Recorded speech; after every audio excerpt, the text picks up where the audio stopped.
Hello everyone, we are from Group 5, consists of Mufliha Halawa, Denita Robin, and Melani Widyasari.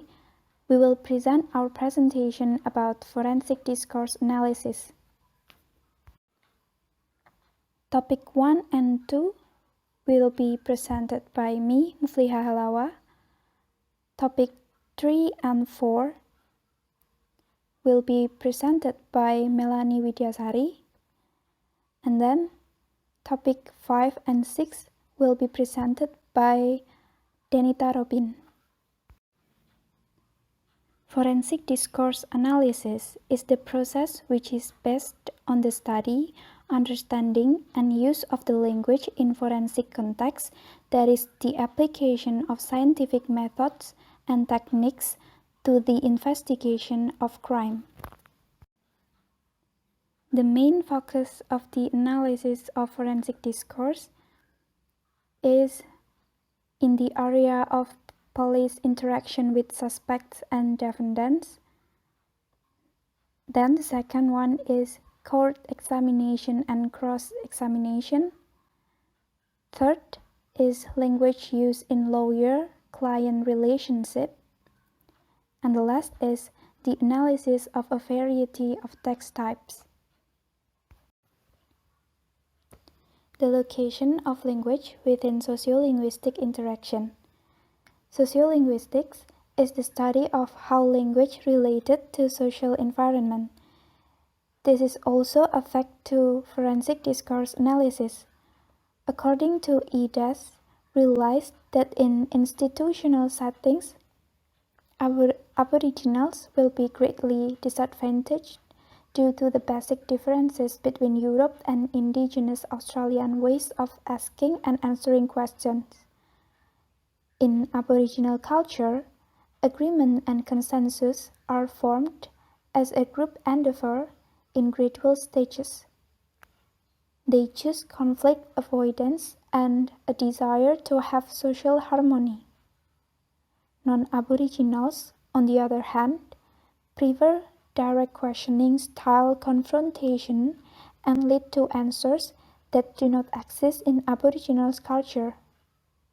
So, when the Europeans and Aboriginals meet in an institutional context, there are inevitably clashes. Observation on the structuring of forensic discourse. Police officers are obsessed with time. They do precise recording of time and other quasi-numerical data.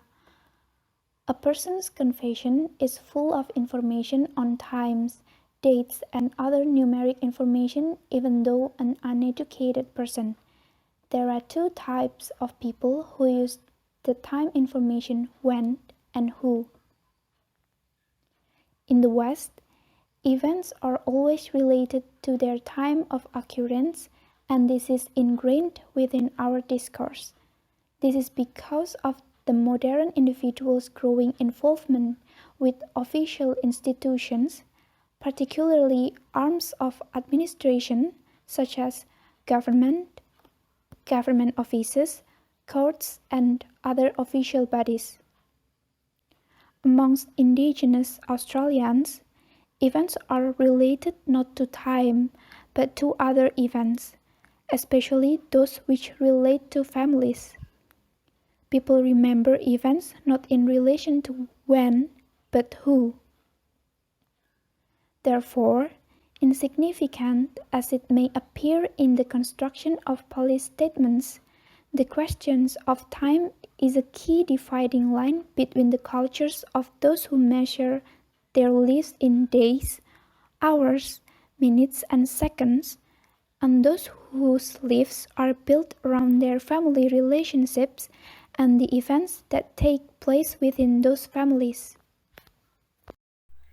The construction of admission.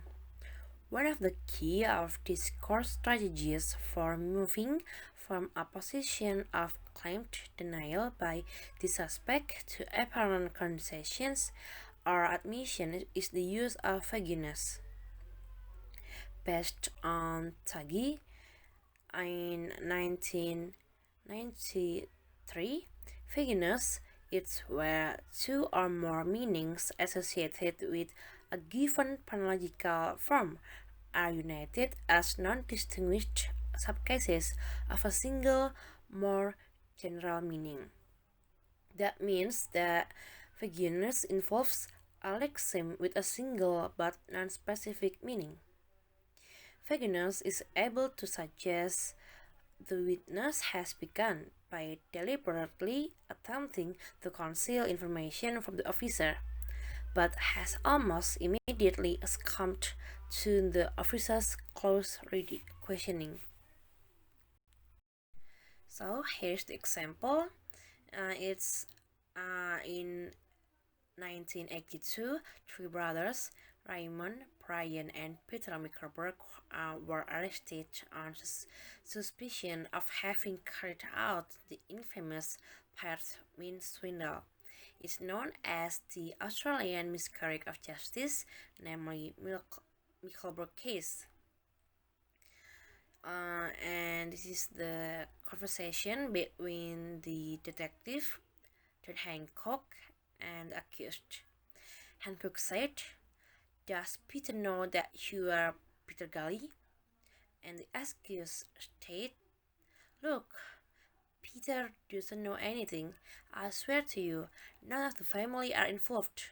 Hancock answered, "What about Brian?" The accused said, "I told you, the family have got nothing to do with it." Hancock said, "Are you saying that you did it all yourself?" The accused said, "Look, I'd like to tell you, but I can't say anything." Thus, although the question asks whether Peter knows anything about Gully, it's not state the answer what Peter doesn't know anything about. Rather, the answer simply states Peter doesn't know anything. This is then put from Peter to entire family and from knowing anything to having nothing to do with it. Whatever it is has now become the focus, the attention having completely shifted from Peter Gully and what Peter knows. The next question takes up it in the form of that you did it all by yourself. Note that this is an embedded question.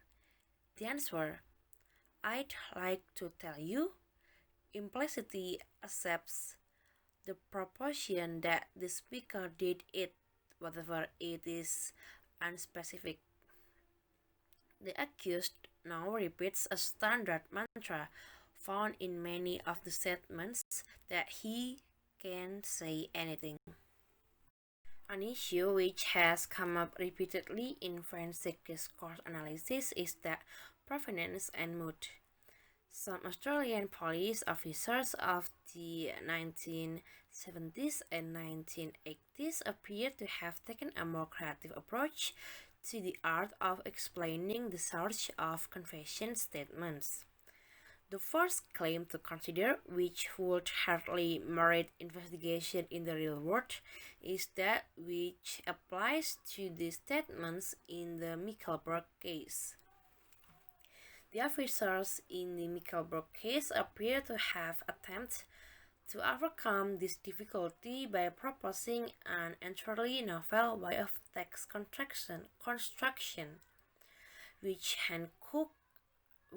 Detective Hancock have professionally termed it as sequential transcription and turn. According to the officer's testimony at the trial, the method works like this. The officer conducting the interview asks a question. The suspect doesn't answer it until the scribe or another officer has written down the question. Only once the question has been written down does the suspect answer the question, which the scribe in turn writes down. If the scribe cannot keep up with the conversation, he asks the interactions to repeat or to slow down. And Hancock consider this method entirely implausible and linguistically naive. It not only reinforces the much discredited speaker-hearer model of the 1960s, but it also proposes in effect that speech is not interactive but sequential, which it rarely is. In general, people do not wait until someone finishes speaking before answering. Interruptions are not only commonplace in conversation, they are almost inevitable at one or more stages in the conversation. Secondly, one aspect of police interviewing is the test of the suspect or witness reaction to a question or the mentioning of some event or person involved in the inquiry. Using the method of sequential transcription, the officer cannot surprise the suspect with a question. The suspect would have to wait until the scribe officer had finished writing before answering. This would be a disadvantage to the police officer because the suspect would have considerable time to formulate an answer. One of the implications of this model is that the officer prepares the next question while the suspect is answering and the scribe is writing down the answer. In other words, the implicit claim is that the entire interrogation is planned beforehand. The next one is contemporary interrogation methods. The first one is transcription. Transcription is method that capturing the flow, capturing the situation in written form. Who said what to whom, in what manner, in what circumstances. But not all police transcript the interviews fully. Sometimes it's just a summarize, and the summarize can be different from what is actually spoken by the defendant. You can see from the example of full transcript in Brian Greenwell interrogation. In this interrogation, it's full transcript. The detail is all there. This is happened on May 13, 2016, when Brian Greenwell killed Jennifer Jane in critically wounded Daryl Wilson. But if it's summarized, for example, when the officer asked the suspect how long he had been in possession of a particular vehicle, the suspect replies not long. In the summaries, this is rendered as the ex denied that he had possessed the vehicle for a long time, but in the transcript only not long. Second is memory construction. In this point, the investigator, or usually done by police, will interrogate using psychology method called memory construction or calling old memories of the suspect. That person's memory of the details of the crime is very important in catching the suspect because memory is so fragile. Witnesses can be easily and often accidentally misled due to the problem of suggestibility. Suggestibility describes the effects of misinformation from external sources that leads to the creation of false memories. So, the interrogating officer asked the suspect to close his eyes and remember what happened and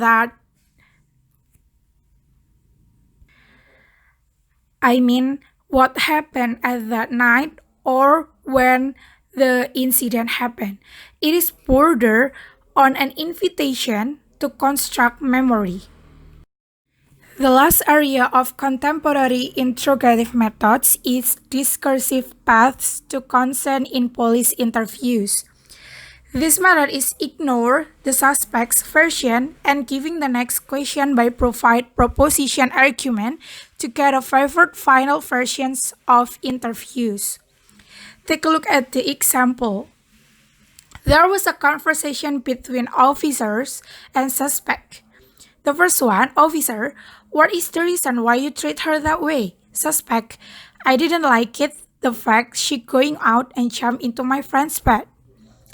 The officer, okay, well, if that may have been the case, not to say whether that might have been the case, do you agree that warrant your actions by dragging her out by the arm, pulling his hair, and forcibly removing her from the house? The suspect, no. So the third beginning, when I highlight the officer's conversation, regardless of that may have been the case, functions as to deny the relevance of the suspect's contribution, and further, the officer then systematically discard the suspect's reason why he assaulted the victim. In this way, the officer produced a version of event which disregards the suspect's version. Although the suspect is able in a limited way to initiate topics, the officer is able to ignore them and to produce the final favored version. Next is consensus in court. This is usually using propositional loading or stacking, where the lawyer will ask question and then ask for agreement at the end of their question, or we call it pseudo-tag question. This makes the witness or defendant difficult to answer because the question was a substitute for the entire original question or referred to the final proposition only. For example, barrister, and his failed them because when asked formally to show a range of movements, he showed a restrict range, but he's been observed informally or in a different context, he reveals that he can actually do all the things he says he can't do. That's what the test show, isn't that right, doctor? Isn't that right? Here is a pseudo-tag question that makes witness or defendant difficult to answer because that here was a substitute for the entire original question or only referred to the final proposition.